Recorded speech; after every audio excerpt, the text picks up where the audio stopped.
it's okay that you don't know what's next. Like, go back to the core. You're doing this because you love it. You're doing this because you enjoy it. You are now listening to The Gradient Radio, an open space to converse about creativity with creatives. And I am your host, Antonio Knoxx. And today we have a special guest. Today, our guest loves utilizing paintings, digital art, and other forms of creating to promote social change, racial reconciliation, and to feel empowered by learning about herself and the world. Today, our guest is artist Deondra Wilkins. Love that intro. Thank you. That was good. Thank you.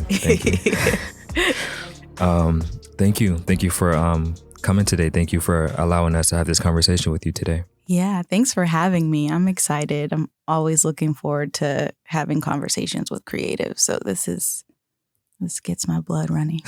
Likewise, this should be a really good one. Yeah. So for the people who may not know who you are, could you introduce yourself? Yeah. So my name's Deondra Wilkins. I am an artist. I specialize in nothing. I love using all different types of mediums, from digital art to paint, acrylics, wood, printmaking, collage, mixed media. I do it all. I'm also a trained art therapist. Mm-hmm. So I studied illustration in undergrad, and then I also studied art therapy and counseling in grad school. Mm-hmm. I don't currently practice as an art therapist, but I still use that in my own practice as an artist. I also currently work for a nonprofit called Girl Trek as an art director. Nice. Yeah. Nice. So what was the beginning? When did you realize that you were like an artist? When was that beginning? Birth. No. I can't necessarily pinpoint the exact age, but it was really young. I was, I guess, good at art, or I really just, I made art a lot, and people around me pointed that out. And they encouraged me to keep going. Mm-hmm. And that was really fuel for me as I was a kid. I was also very quiet and introverted. So art was like a safe space for me. I think a lot of artists can relate to that. But so I would say I was probably, I don't know, in elementary school when I first realized I was an artist and that I wanted to do art for a living. I used to watch House a lot. I don't know if anyone knows that show. Some people will know it, but so I went through this phase of wanting to be a plastic surgeon, and then after that was just I wanted to be an artist. Wow, so two very different things. Two different worlds. Yes, completely. Yeah. So it was at a very early age that I knew I was an artist and wanted to pursue that. I didn't actually always know that I wanted to pursue it, though. I just knew it was a part of me because I always utilized it as a way to express myself. And it was like my outlet, my safe space, the place I'd go to when I didn't really have the words to express how I was feeling. I went to art.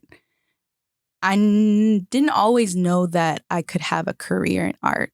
So even though I knew I was an artist, I was looking for other avenues of work.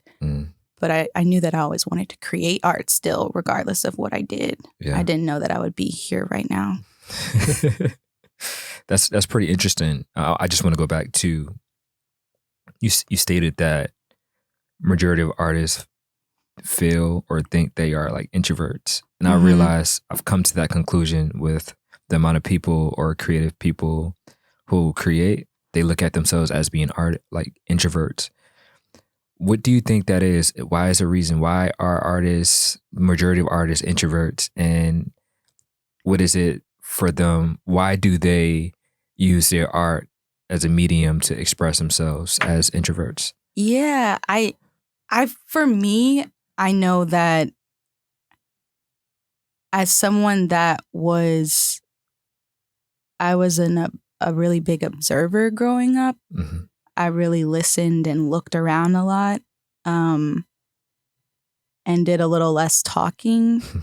Art was the space that felt like I could take time to make sense of things, I guess, which I wonder if that's how it is for other artists, like that are consider themselves introverts, that because we're introverted and we get our energy from inward, art helps us bring out our inner world Mm-hmm. in a way that, like, for extroverts or people, which there are artists that are extroverted, by the way, but I think that introverts have a large inner world, and we have a lot that we don't share with people. We have an internal thinking system that creative avenues really help us release that and get that out, and it's like a bridge to help us like understand ourselves and the world a little bit better. Yeah. That's good. That's a really great explanation. Yeah. So obviously you were artist straight out the womb. You knew that you wanted to just create as a form of expression for being an introvert. Do you remember the first time that you knew you made something good as an artist? I don't know if this was the first time, but it was one that sticks with me. I made a self-portrait of myself when I was in elementary school in art class. Really? And everybody was talking about it. I look back now and obviously it looks terrible, but as a kid, that was, I think getting confirmation from people that I cared about really made me realize like, oh, dang, I'm doing something. And then I started to believe it afterwards. But that was probably the time I can remember where I made something that I was really proud of. Part of it was because other people were proud of me. Mm-hmm. Yeah. Yeah. So from elementary school to middle school to high school, what was the path of developing as a artist? Do you remember? Solitude. No. Yeah, I just, there's some point, I can't remember, but some point in grade school that you get to start to choose whether you want to take art or not. Like in elementary school, it's a requirement, exactly, right? Yeah. But then when you go to middle school, you get, electives and all of that. Mm-hmm. So I knew that I wanted to keep making art. So by any means, I always had art as an elective from middle school to high school. So yeah, I just kept creating it. That was the thing, like solitude, being by myself, and really just enjoying it. I enjoyed making art. I had there were some rough parts of my childhood that, art really helped me through. So I think it was like something that I gravitated to, not just because I thought I was good at it, but I kind of needed it. Yeah. So growing up, it was like, even if I didn't have the electives, I would probably still be at home creating something. Mm. I look at my art now from high school and I'm like, somebody should have got me some help, because it looked pretty intense. Like it was a big outlet for me. So really just being by myself helped me. I used to just play with all different types of materials. Before I started doing my own laundry, I accidentally would leave crayons and stuff in there. So my dad would get pissed because it would mess up all the clothes.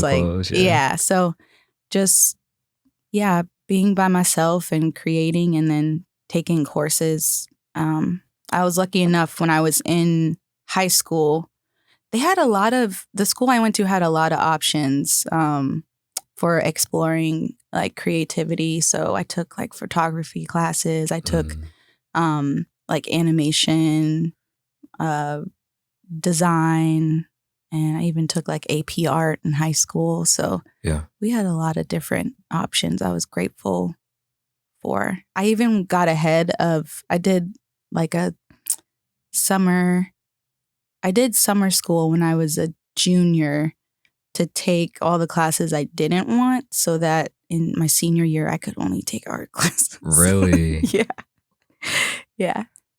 Well, okay, let's speak about that. Like, I guess at that point you were really serious about art then for you to make such a decision like that. Yeah, that's when I really was like, okay, I know it's hard, especially back then. Things are different now for artists. There's so many opportunities out there. I think like social media and the internet has really helped artists in a lot of ways. But back then, it was just the starving artists. Yeah. There wasn't really, I didn't see a lot of opportunity for me. So I knew I wanted to be I wanted art in my life. And I knew I wanted to be an artist by the time I was probably a junior. And so that's when I started saying, okay, well, what do I need to do to like, get really good or get accepted into schools? So that's when I said, okay, well, maybe if I just spend all senior year just focusing on art, then, that'll help me out. So that's what I did. So what happened during that senior year? Did you become really good? Did you start seeking opportunities outside of high school? No, I didn't start seeking like work. I did a couple like projects in high school. Like I designed some t-shirts for like the football team and a couple different projects that we had, like a poetry slam. I did the t-shirt and the flyer for that. So, but I wasn't actually doing any commissions. I started exploring going to art school. Okay. And I saw the competition that was out there. And I was like, yeah. I need to get it together. So just taking those classes all my senior year, the AP art, and I can't remember everything else that I just took literally any art class they had. Skill-wise, that really helped me a lot. Okay. Because I would go home and just practice. I didn't have to worry about, studying for English or math or anything like that. So it gave me some space to explore and kind of, get better, I guess, skill-wise. Yeah. So. Yeah. So those were some of your early commissions during like the high school like area. T-shirts, yeah. Yeah. Yeah. Yeah, just kind of little things that kind of, I think, built my confidence. Made me realize like, okay, I could probably do something. So I kind of, I applied to a lot of schools and ended up, VCU was my number one school, of course, great art, like number one public art school in the country. In the nation, yeah. And I didn't get in. But I got into a couple other art schools like Savannah College of Art and Design and a couple other small art institutes. So I got a scholarship for one, ended up going there. It was in Ohio and I didn't like it at all. So I learned a lot while I was there. And I also gained a lot of knowledge and really perfected my craft in a lot of ways. But it just, I think there was like 2,000 people there. It just wasn't for me. And I wanted to be closer to home.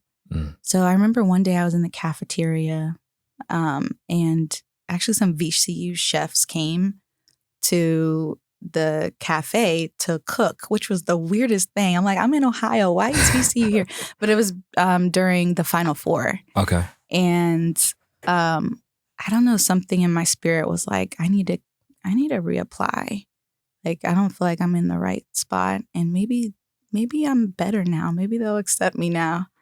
So I applied and I got in. And then I went to VCU. Wow. Yeah. Talk about that journey. Yeah. And that pivot. Yeah. It was the best decision I ever made. Yeah. VCU is, I credit VCU, the professors and the experience. I credit them for a lot. But I studied communication arts at VCU. So we focused a lot on graphic design, illustration, and storytelling. Like, what does that look like to like visually tell a story through drawing and illustration? Yeah. And how to do that. So I was an open book. Like I learned so much. I was a sponge. We had all those big critiques, and I got a lot of experience from being at VCU, a lot of technical skill, but it still wasn't speaking to me.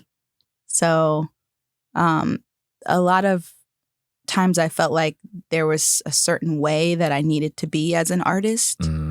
Yeah. And I didn't feel like I was that. Like I didn't feel like I fit in.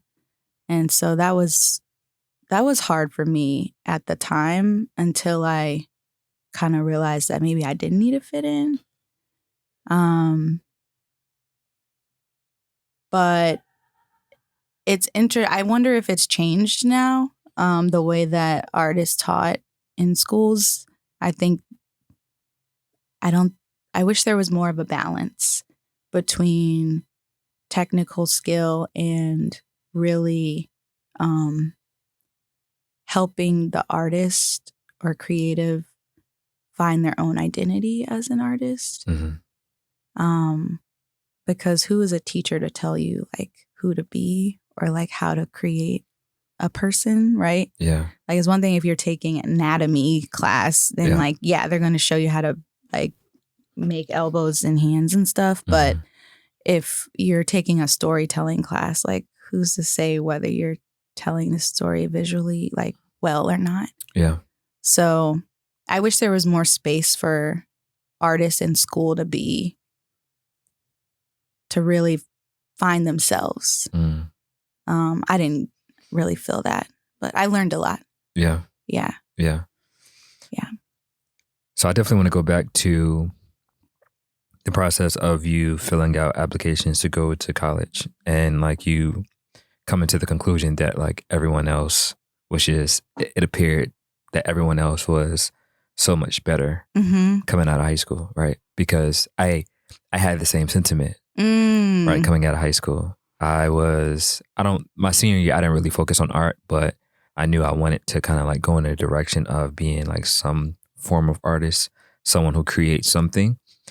But coming out and seeing other people's portfolios and like their work, I was a little discouraged because I didn't feel I was really good in comparison to like other people. And, you know, how it is now is like completely different because you wouldn't look at me now or see my work now and would connect to that little boy at all, right?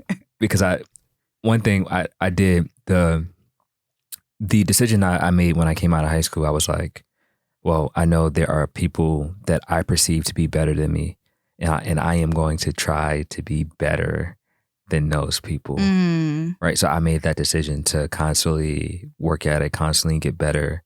And over the course of years, I believe I got to that point. But coming out of high school, my perception of it was like vastly different, and it discouraged me to even apply to VCU, right? Because I heard that was like the #1 school publicly in the nation for artists. And I was like, man, like I'm not going to even make it. But the crazy aspect of that is that one of my closest friends that I work with on like different projects throughout the years, he applied to VCU and he got in based off the work that we did together. Stop. Which is so crazy, right? Yeah. Because it's like if I would have applied, potentially I would have got into VCU. Yeah. Right. So it just kind of like shifted my perspective. Yeah. And I'm glad that you kind of like spoke about afterwards you reapplied to and then getting in. Yeah. So can you speak to that like process of like seeing other people's work and feeling some type of way? And, you know, I wouldn't say like you were discouraged, but I definitely was discouraged. Yeah. I mean, I was definitely discouraged, especially when you go on when I was going on the websites, because you know they had the best art on the web. Facts, the best. Exactly. So I was like, dang, like this, okay, I'm not here. But they were probably putting seniors on there, you know what I'm saying? Yeah. And I think for me, I felt discouraged. And I also, in that moment, like art was it for me. It was the only thing that I wanted to do. And so I didn't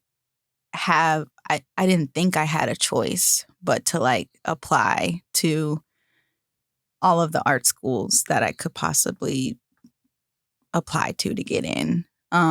Even when I knew, because VCU was really competitive. So in the back of my head, I also thought like, hey, I might not get in. And I remember just once I filled out my application, like I was checking my email every single day. And I just, when I think for me, I still did it because art has always been one of those things that I'll like risk it all for. Like there's certain things that I'm like, oh, okay, I'm not going to take this chance or I'm not going to do that. But art has always been something that I will do whatever I need to get to where I need to be or where I want to be. So I think, yeah, I just did it anyways, despite the discouragement that I had. And then when I didn't get in, I was just so hurt. Oh my gosh, I was really hurt. But I told myself that like it just wasn't the end. Like it wasn't the end. Like this is just the beginning. And I was kind of seeing, me going to another school as a stepping stone. Like, okay, like I'm not gonna get in. I'm not getting in right now, but just wait. Like, like they're gonna wish they accepted me. So it was just kind of that inner, I guess, trust that I had that it was going to work out the way that it needed to. And I just needed to apply myself regardless to see what happens. But it's definitely discouraging. So I understand where you're coming from. I understand like why you didn't apply because I almost didn't apply. But for me, it was just like, what do I have to lose? Yeah. Because it's all I really wanted to do. Yeah. Yeah.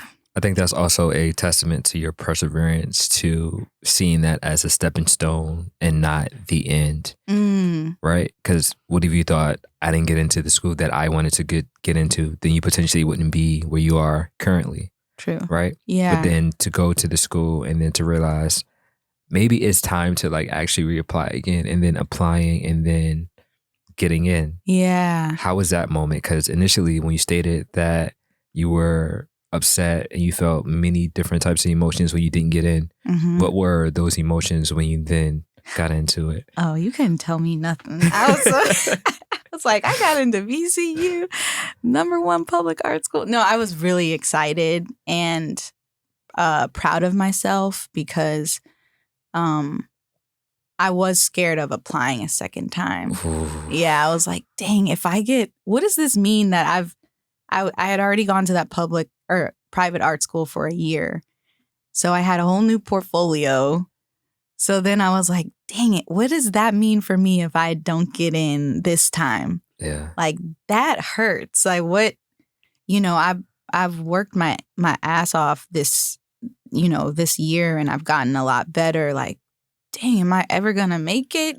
Just all of those thoughts going through my head. And yeah, I was really excited when I got in. It meant the world to me. One, because I'm from Virginia and it was like going back home. But then two, it was like, dang, so I really do have a shot. Like I can do this. Yeah. Like I can do this. It really, I think it gave me that push that I needed to keep trying harder because I was like, dang, well, I got into VCU. Like, this is just the beginning. Facts. So, yeah. like, I still need to, like, prove myself to them. I still need to make sure that continuously putting my best foot forward and like getting better. Like getting in is the first part. Yeah. So yeah, I was really excited. Yeah. Yeah.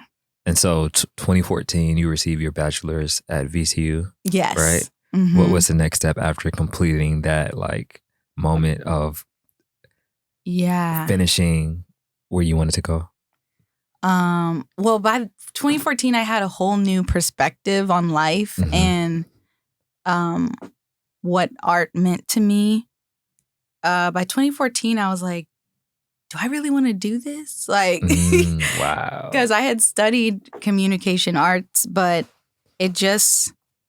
I think for so long for me, art was just an outlet and it was a way of self-expression that the idea of creating for someone else for the rest of my life felt really that was discouraging. And when I thought about it, because when you become a junior, senior, you're starting to figure out like, what's next? What am I about to do? Yeah.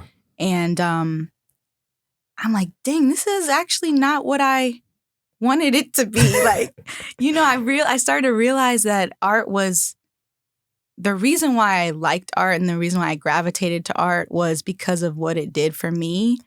And as I was creating projects in, school in my undergrad, and we were talking about like creating for businesses and all of this, it was hard for me to connect to that.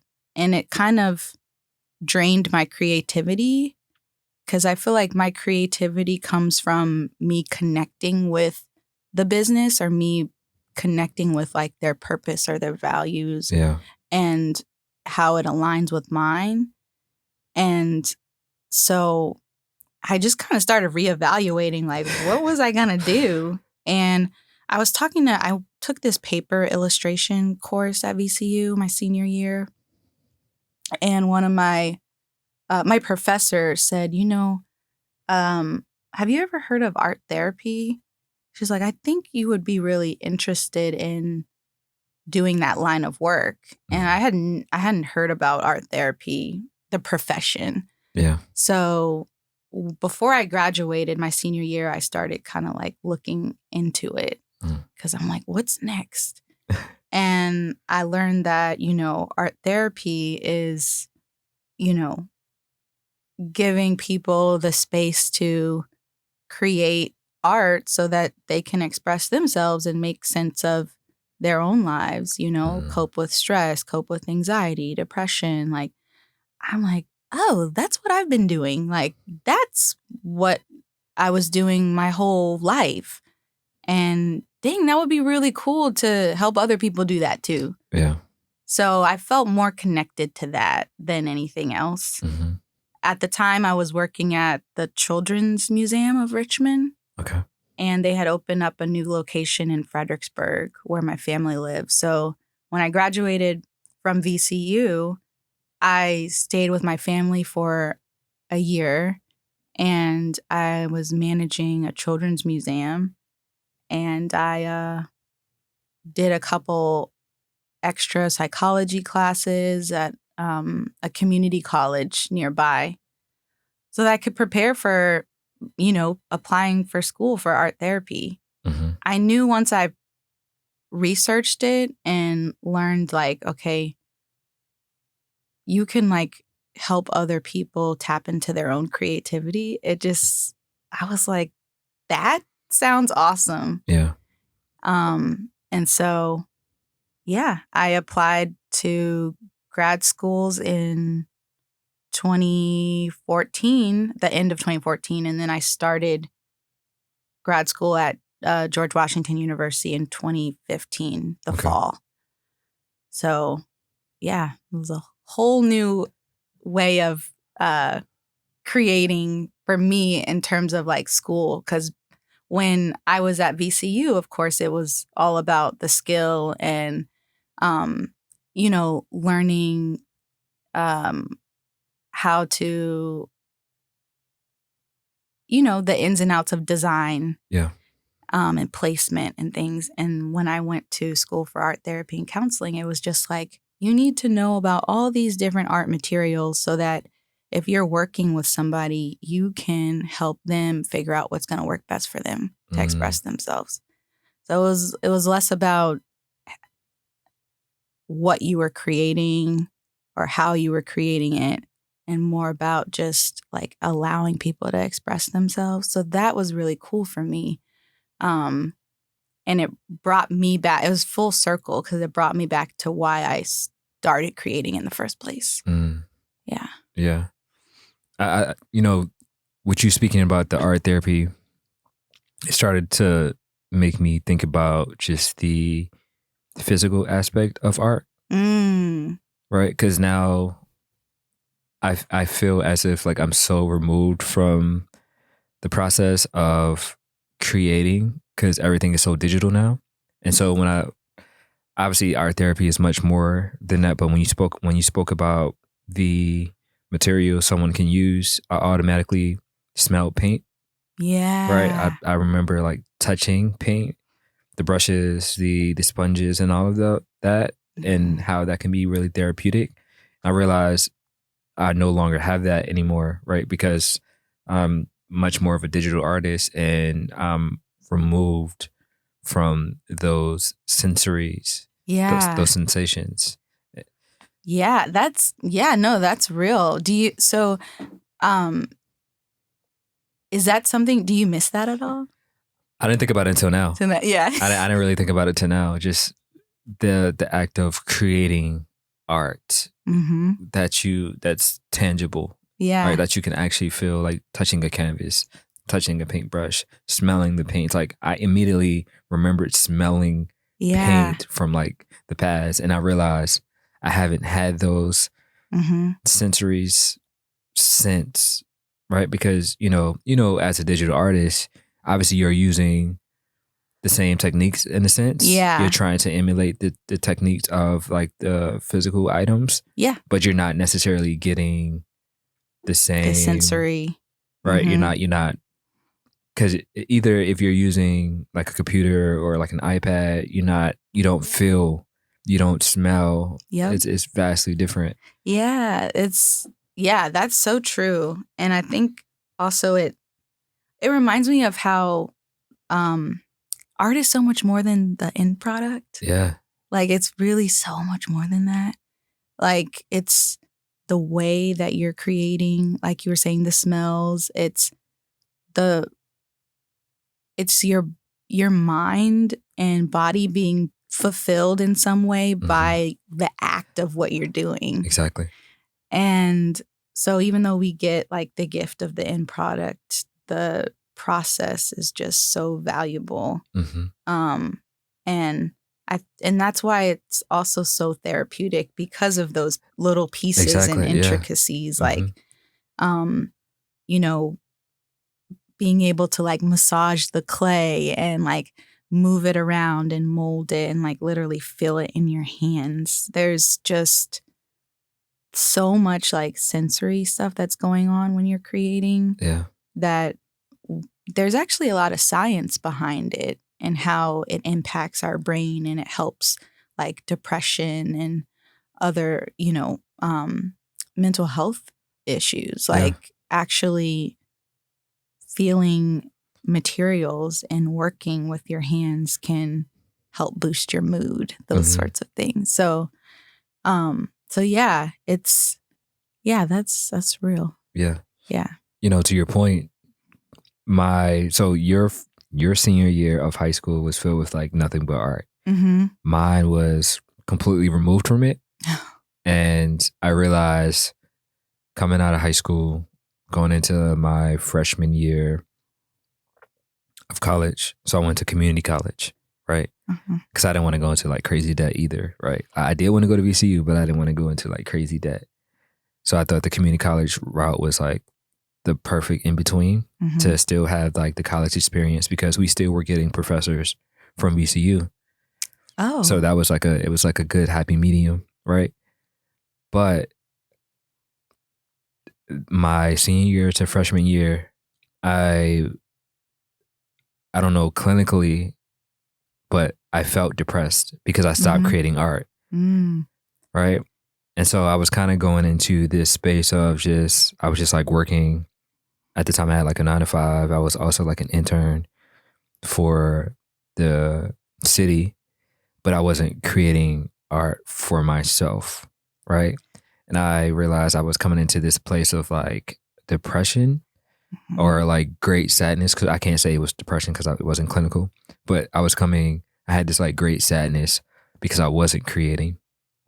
And I had this conversation with somebody one day and I was just telling them like how I was feeling. And it was just like, when's the last time you created something? Right. I was like, it's been a very long time. It's been a very long time. And he was like, well, I know you as an artist. Like, I think you should start expressing yourself in that way. And maybe you would potentially you would overcome this sadness that you have. And I was like, okay. And so immediately I went to creating and immediately the sadness just kind of like went away. Right.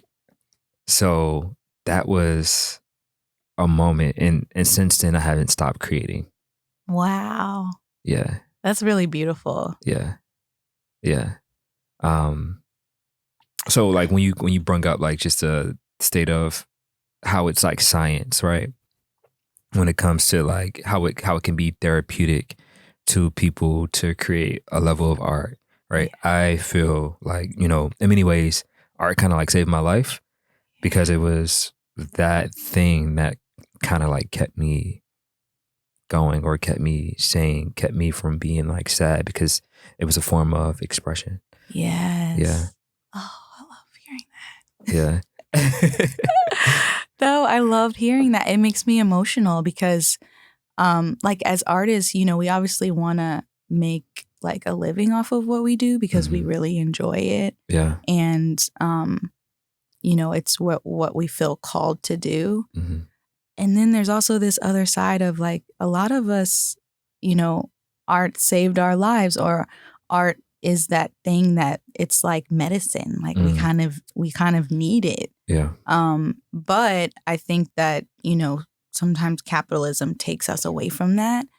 And so it's like, how do we still make space for, you know, what's needed, which is like we need to create for ourselves or for our sanity. Like we just need to do that. I think it's a hard balance sometimes when like you have projects or like deadlines, and maybe even if you are creating, you might not necessarily be creating for yourself, you know, or if you're just not creating at all and you have like a, you know, 9 to 5, but you know that you are a creative and that's one of the main ways you express yourself. It's hard to make space for that. Yeah. And sometimes I think like I need a reason to create for myself outside of what I'm doing. So it kind of blocks me from just saying, hey, you just need time to like play with some paint, you know? And I have to remind myself, like, I don't need to have a reason or a project going on for me to like grab a canvas. Yeah. It can just be because I'm feeling some type of way, or I know like this is what I need right now. There doesn't have to be an end product to it. Yeah. It can just be like, this is my way of releasing energy right now, or like de-stressing, you know? Yeah. But when it is also what you do, it's sometimes hard to make space for that other part, which is just doing it for like self-care. So yeah, I really connect with what you were saying, and it's real. Like art has really saved a lot of people. And it's very powerful, and I love hearing like when other artists have experienced that and have that relationship with art and have allowed it to like be something that has helped them get through. Yeah. I love that. Yeah. So you spoke a little bit about how you dealt with a level of friction when it came to being in a capitalist society, right? Being an artist and trying to necessarily make a living from it. and potentially having clients and really understanding like the business aspect of it, right? Because yes, us as artists, we want to be able to create.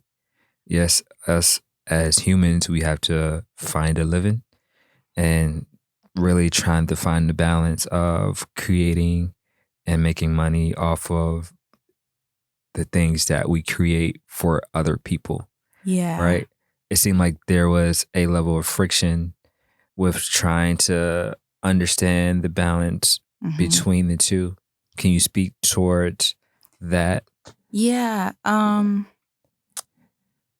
Yeah, I think in my own career currently. So as an art therapist, when I was practicing, which actually I just left practicing as an art therapist the beginning of last year. So it's almost been a year. Okay.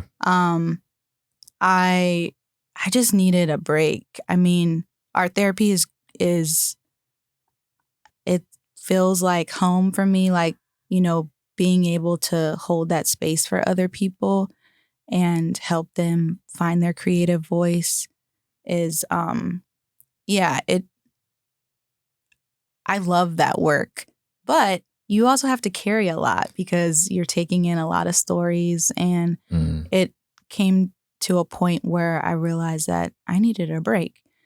So, but while I was while I was practicing as an art therapist, I was making art every day, like, during my lunch break or in between sessions.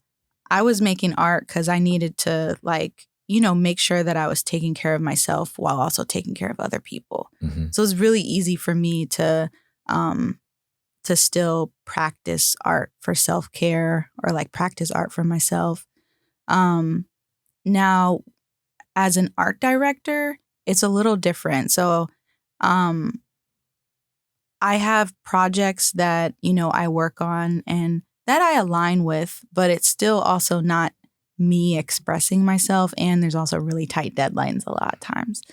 So it can be hard for me to get out of my head and really, one, understand that this project is separate from me, like, and my own artists,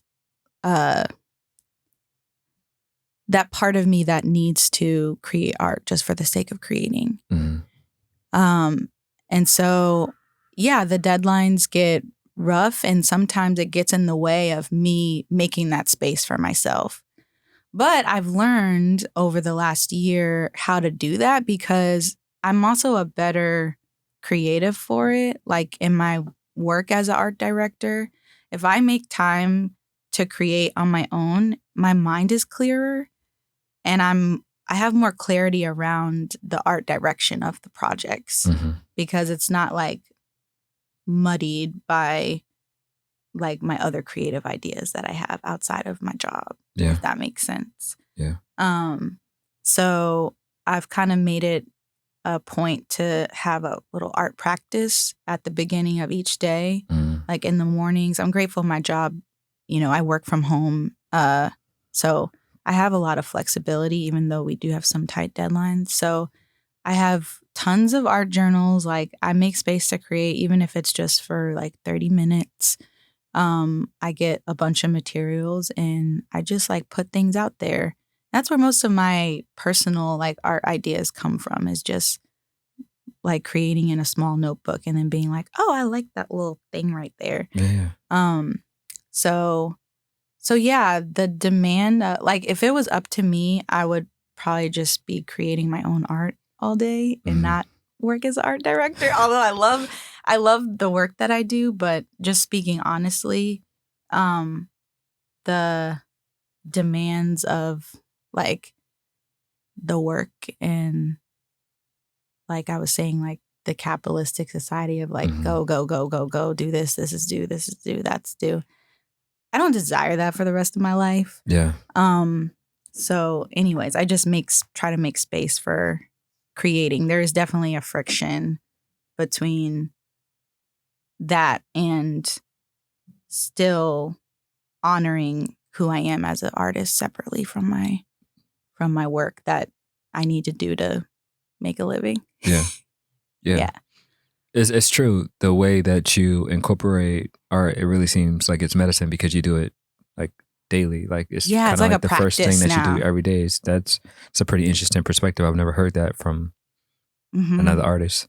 I have to do that, and I started doing this like years ago. I think when I was in school for art therapy, because we always had to have what was called a process journal, where it was like we were constantly like processing stuff that, you know, we were dealing with in our like internship sites and stuff. They really taught us how to like don't just like don't just let things sit there. Really like talk about it and process it. And if you're not writing about it, make art about it. Mm. So as someone that is very internal, I realize that I do need space to just kind of be. And for some people, that's doing yoga or meditating, or going on a run. For me, it's going to the gym, but then also like just putting stuff on paper. Mm-hmm. And so I have these like little scraps of paper and pieces of old artwork that I've torn up and want to use for something else. And I just have this like little cart of art materials that I'll bring out and just put stuff together. If words come to mind, I'll put them on there. But for the most part, it's just me like saying, oh, I like this color and that color, or I'm feeling this way. Like, let me just, you know, get this out. Mm. So it's become like a way to check in with myself and honor the fact that art is a part of like who I am as a person. Yeah, absolutely. Yeah. So when was the point that you got into digital art? I think I'm trying to think. I mean, grad school, in undergrad, we did a lot of digital work. Okay. Yeah. So that's where I really learned how to like do the tablets and work on Illustrator and all of those drawing programs. Mm-hmm. I stopped in grad school because we focused really just on the physical. Mm. And then I started doing some commissions, actually. People would hit me up on Instagram. I got an Instagram. That was like life-changing. I was on Instagram for a long time. And then one day I was like, I just want to share my art. So I got an Instagram and I was like, I started sharing and I would get people like from the UK was contacting me and they're like, hey, we like your work. Really? We want you to do this thing for us. And yeah, I realized like, you know, I liked drawing digitally. It was something that was, I don't know, it was cool for me to explore like all the different ways that you could manipulate a program to create what you want. Mm-hmm. So I would do my little sketches and then copy them in there and, you know, just kind of create my own world. Mm-hmm. But yeah, I would say I started doing digital work heavy probably in like 2018. Okay. Yeah. Yeah. And then as of right now, I do digital work mostly for commissions because a lot of people know me for my digital work. Mm-hmm. So I get people that'll hit me up and say, hey, we need this poster design. Like, are you interested in doing that? Or we have this T-shirt idea. Would you like to do that for us? So I'm glad that I spent a lot of time doing digital work because it's helped me get some commissions that I've actually been really interested in and aligned with. Yeah. Yeah. No, I mean, that's incredible for you to be working on a new medium and then to then make a decision to start showing your art on Instagram and how you said that changed your life, because I can imagine, to your point, how many opportunities have come since that. Mm-hmm. And I think that's how I knew about you, right? Because obviously I've known your sister. Yeah. And then when I seen that, you know, you two were related, and then I saw like you were an artist, and then I started to see your art, I was like, yo, like your art is amazing. but I don't think that would have ever came unless you started to share it. Yeah. I was so like against Instagram for a while. And then finally I was like, okay, this is what we're doing. Like everybody's like, I mean, the art community is so strong on Instagram and, other platforms as well. But once I started it, I realized like, dang, I would be missing a lot of opportunities and just even connections without it. So it's been an interesting platform to get on. I'm still, like working through this, like sharing and putting my work out there. And I see people that are like putting stuff out there every day. And I'm like, how are they doing this? So, I think there's a lot of methods that I'm still learning about and just figuring out how I want to share my work and when I want to share it. Yeah. Just also not putting too much thought into it sometimes I think is necessary. Yeah. But yeah, digital media really opened a lot of doors for me, for sure. Yeah. Yeah. I mean, to your point, I've definitely seen when I first started following you until now, you definitely have shared a lot more of your work. Because I think like when I first started following you, you were doing like a mural in your room. Yeah, that's right. Oh my gosh, yeah. I've gone through so many stages as an artist. It's just crazy. But yeah, I did a mural on my wall and then I painted over it a year later. Yeah. But that was really fun though. Yeah. Yeah. So I put that out there. I mean, that's just incredible. That just shows the evolution of you. Yeah. As a person, but also the evolution of you as an artist. Yeah. What's her name? I think Elizabeth Gilbert. She has a book called Magic something. But anyways, it's great for creative. So just look up Elizabeth Gilbert. Definitely let me know because I love books. Yeah, but she mentioned something about like not calling your art your baby and like not being so attached to your art. Because if your art is considered your baby, then it's like you have to care for it.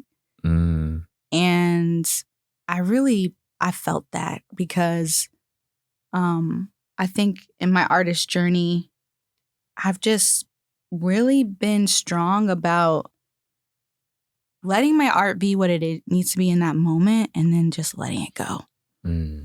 Like, I don't need to be like so attached to what happens after I create it. It really just needs to be like, get these ideas out and then go through the process again. Like, then the next idea comes, get that out. Like, you deal with whatever it is later. Yeah. And like, you don't hold on too much to like needing to like care about what people think about it or how it's received or how you feel about it afterwards. Like, if you feel the urge to create it and it's an idea that's like, really boiling up in you, like, make it and then like just let it go, And so that was my mural for sure, was just like, I needed that time. I was in a rough spot and I just needed to feel empowered. So like, why not create something really big? Yeah. And then I think it was like a few weeks later, I was like, I don't want this on my wall anymore. That's so crazy. Because I know it took a long time to do that. Yeah. But then I was like, but I took I took a lot of time doing it. So let me just leave it up I'll give it a year. And then I think I gave it a year. It might have been less than a year. But I think that we all, as artists too, even other people get attached to what we create. It's not just us. Like, yeah. And, even I've seen people tell me like, hey, you created that. Like, you don't work like that anymore. Like, do you still have this work? Like, I'm interested in that. And I'm like, well, that's not really me anymore. And that's okay.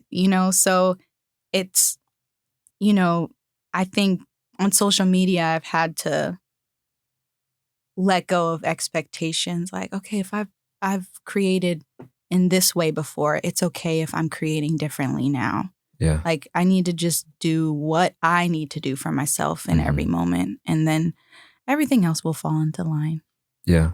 Yeah. I'm thinking I'm starting to see the parallels between, you know, mainstream artists from a standpoint of music to you, right? Because we speak about artists and we say their music is no longer the same, right? Yes. Like we miss, quote unquote, the old Kanye, right? The old Kanye. Yes. Right? But that's no longer who that person is, right? Yeah. They are no longer in that space, so they can no longer create that music. It doesn't flow from them in the same manner that it did before. And so, to your point, I never thought about that from an artist who paints or who creates on canvases, who create digital work, that it's really the same thing. Yeah, that's so real. I love that comparison because I low-key get mad, you know, sometimes when like artists come out with new albums and it's completely different. Like, you know, I was a little thrown off when Drake came out with his what was that album? I don't know. But anyways, it was last year, I think. And it was more it was a little more like poppy. Are you talking about the dance album? Yeah. Gotcha. Yeah. So but anyways, I ended up liking it. But that's not the point. The point is that you understand his perspective. I understand. Whenever an artist like switches up and people are like really mad, I get a little upset too. But then I'm like, I get it. Because we're not always the same. And like, who are we as other people to not let them be who they need to be? We might not like it, but like, go do you, boo. Like, you know what I'm saying? Like, whatever. Exactly. Like, this life is too short to like live for other people. Just imagine if that same artist, like, that has changed, stayed the same just because they knew that other people wouldn't like who they were becoming. Then they're living for other people and not themselves. And like, that's miserable. Yeah. So like, whenever I see artists change, I'm like, they must have needed it. Like, you know what I'm saying? I hope it's for them and not other people. That's what really matters to me. Exactly. Is like, is this for you? Because at the end of the day, like, it's at the core of it, like, we all, as humans, we want to help other people and like do things for other people. But at the core of it, we have to also really be aligned with what we're doing, because it's only a matter of time before it comes back to us and we don't recognize ourselves. So I really do get that. I get that. And I feel intimidated sometimes because I look at artists on Instagram and like everything just flows so well with their work. Like, it's just, you know, so in sync, and each piece like looks like the one before. Their style is so distinct. And although I feel like I have a distinct style, I'm still always changing. Yeah. So that feels intimidating. I'm like, do I need to like be the same, or, you know? But I always tell myself that like there's no one way to be, and that, you know, whoever needs to receive your art is going to receive it, you know? So I just try to hold on to that piece and just stick to what does Deondra need right now? Because that's what matters. Like, you gotta be selfish a little bit. Yeah. You know, yeah. So where do you vision yourself as going towards as an artist? Obviously you don't necessarily know, but there are some things that are potentially pulling at you. Maybe you want to try a different medium. Maybe you want to do this particular project. Where do you see yourself navigating? Currently, I'm really into printmaking and carving with wood blocks and using mixed media with that. Like, I'm in a very explorative stage where I don't know what my style is, or I just know that I like to create. Like, that's it. And it feels daunting and like I don't have any ground. But I'm also reframing that to feeling free. Gotcha. because the possibilities are really like endless right now for me. So, but where I see my like art going, I really just want to, I'm just so inspired by people like Kehinde Wiley and like I can't remember her name, but dang, I can't remember her name. But anyways, I just, not necessarily their style, but their way of life. Like they're creating for a living. And it's just like they're making art in their homes and then selling it to people. It takes a while to get there. Yeah. But I want to be able to just create what I want to create and then sell it to whoever also is connected to it. Yeah. Like that's what I eventually want to do. Yeah. Yeah. So there's a person out there who just applied for one of the schools that they wanted to get into and they weren't able to get into it. And, you know, they're coming out of school not they're coming out of school thinking that they're not the best. They see everyone else creating amazing art and they are feeling a sense of discouragement about their art, about their pieces, and they don't know what to do next. What would you say to that person in that position? Because that was once you. It was once me. I would tell them it's okay that you don't know what's next. Like, go back to the core. You're doing this because you love it. You're doing this because you enjoy it. You're doing this because you feel like this is a part of you. Keep going. Like, keep going. You'll get there. You'll get to where you need to be, but just keep going. Like, the journey is not going to look the way that you see it looking. But if you want something enough, it's going to happen. It's just not going to look the way that you think it's going to look. Yeah. But it's going to happen. So just keep going. Yeah. Deondra, I want to say thank you for your time. Yeah, thank you for us having this conversation. This was awesome. Thank you. Yeah. So like I said, I want to say thank you for your time. Thank you for us having this time. Thank you for everyone who was listening to this conversation. My name is Antonio Knoxx. That is Deondra Wilkins, and this was The Gradient Radio. Peace.